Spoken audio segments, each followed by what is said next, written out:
Hi, and welcome to the Optimum Ducati Cafe frame build, part 2. If you saw part 1, you're probably asking yourself, can I skip to part 3? Yes, you can, and I advise it. Unless, of course, you want to learn ways that you can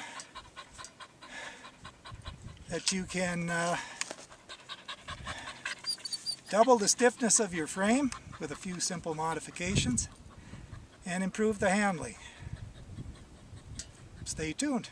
I've looked at the deflection of the major components, and I'm going to look at each one and see if I can modify them somehow to reduce the deflection, increase the stiffness.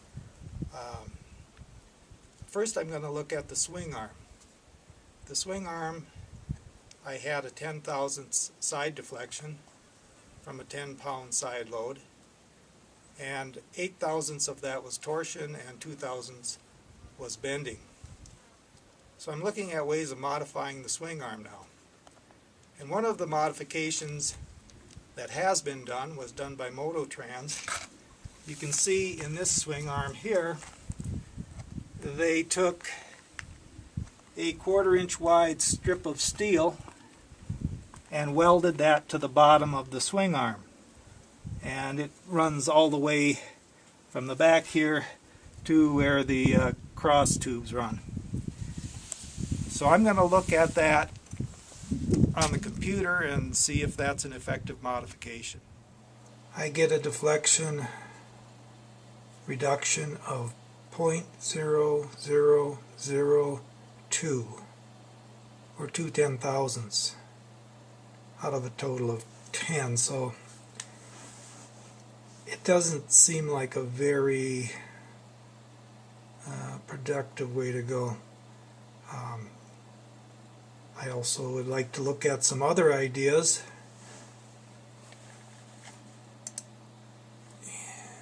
Here I've added 1/8 inch thick plates in this torsional section where the two tubes meet. Sometimes called boxing in, that kind of thing. This gives me about a 1/2 thousandths reduction. It's a little better than the other one. It's pretty easy to see that there's a problem here if you blow this up so that the deflections are 1,000 times actual. So we see this exaggerated view of the back swing arm twisting. And we can see why the strips aren't a very effective way of reducing this twist, because they don't impact the torsional stiffness of the two tubes that make up the swing arm. Very minor, and most of the distortion is torsion. The strips certainly increase the bending stiffness, but that's not much of a problem. Another thing you can see here is that the rear axle is acting to stiffen the entire structure. There's a slight curve in one direction and then a curve in the other direction as the moment reverses in this little built-in beam. Here's the swing arm axle assembly. This is a 160 swing arm, and the axle is from an early 250 scrambler. The early ones used a 3-web hub like that. Later ones were 5-web. The important part, or what I would like to discuss here, is not only does the axle support the hub, but the axle is part of the structure of the swing arm. If I put this all together with the brake plate, you'll notice the brake plate has spacer built into it, and that will fill this space between the swing arm and the bearing. And likewise on the other side, there's the bearing, there's this spacer that holds the bearing for the cush drive here, and then there's another spacer to fill it out. And the spacers tend to be larger as they get closer to the swing arm end, and that's good because the moments tend to be largest there. And when we put this all together and we tighten it down, it's important that this be torqued down so the inside is in tension and the outside is in compression, and then it acts all as one solid beam. And the question here is, if I replace this with, say, a 20 millimeter axle and pay attention to the spacers, make them as large as I can reasonably, can I save some deflection? Well, one way I might be able to do that is, here I have a hub from a 250 OSA. It uses a 6300 series bearing, which is larger than this 6200 series bearing that Ducati used. So I can get a bearing with a larger OD and a 20 millimeter ID. This design has a reduction in deflection of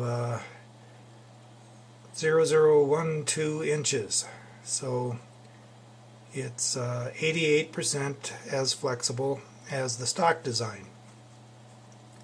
I can also reduce the flexibility another 5% by adding the plates over this section, boxing that in. So that would give me a approximately 18% stiffer swing arm, and still retaining the stock shape and parts fitment.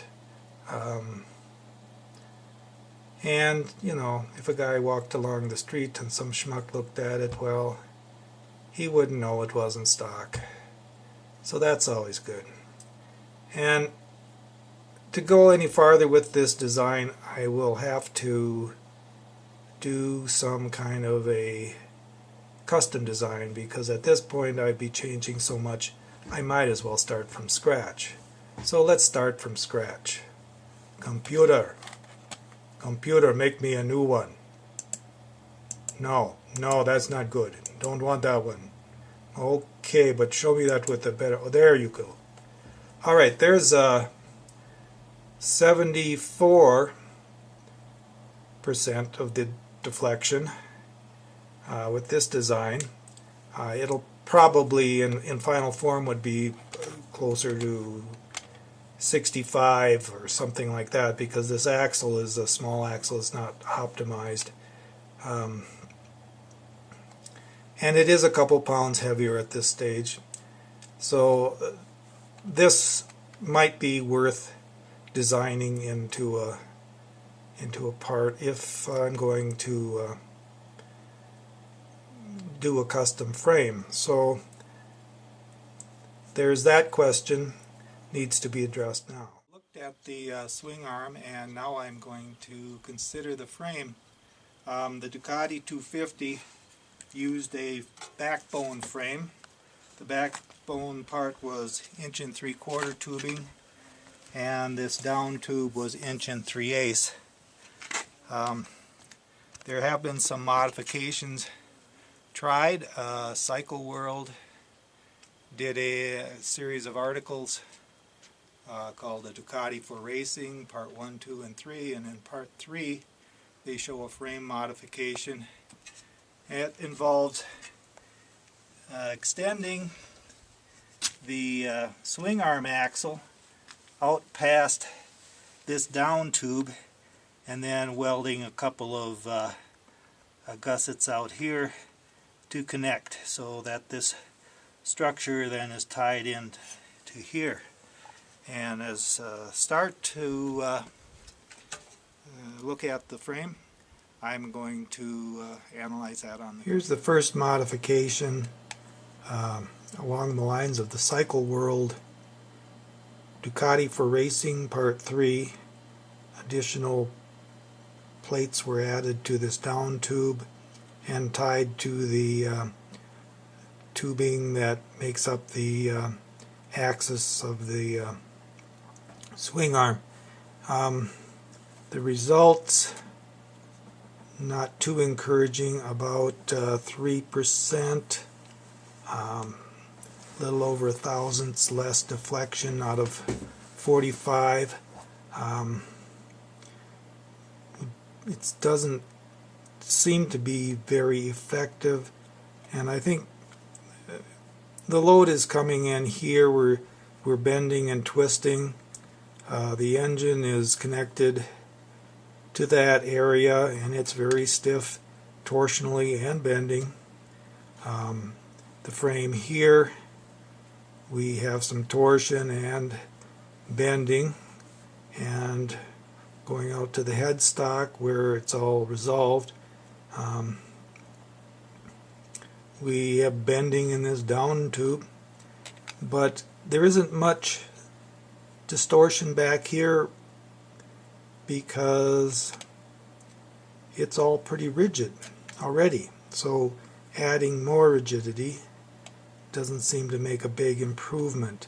Where we do see a lot of strain is in these engine plates here, and this down tube seems to be bending out of plane, as well as this top tube. And in order to see if that's significant, I increased the thickness of these front engine plates from 1/8 inch to 3/8 of an inch, and actually got a 1% reduction in deflection from that. So, thinking along those lines, I made another modification. Stiffening the front section, the deflections drop from 45 thousandths to 23 thousandths. So roughly half of the stock design. And what I did here is I added kind of like crash bars. They would be bolted to the tank bolt location here in the head, and some special engine plates that welded on would be here, and then clamped somewhere to the center. So these would be removable and probably weigh in the area, depending on how well they were made, but 3.5 to 5 pounds would be my guess. Significant weight addition, but twice the rigidity. What I want to do now is to look at the possibilities for a custom frame, and I'll examine that in part 3. In the meantime, you might want to think about this. There's two guys, Bill and Ted. Bill has a 400-pound bike, and it produces 21 horsepower at the rear wheel. And Ted has a 20 horsepower bike, and they both accelerate at the same rate. How much does Ted's bike weigh? See you next time.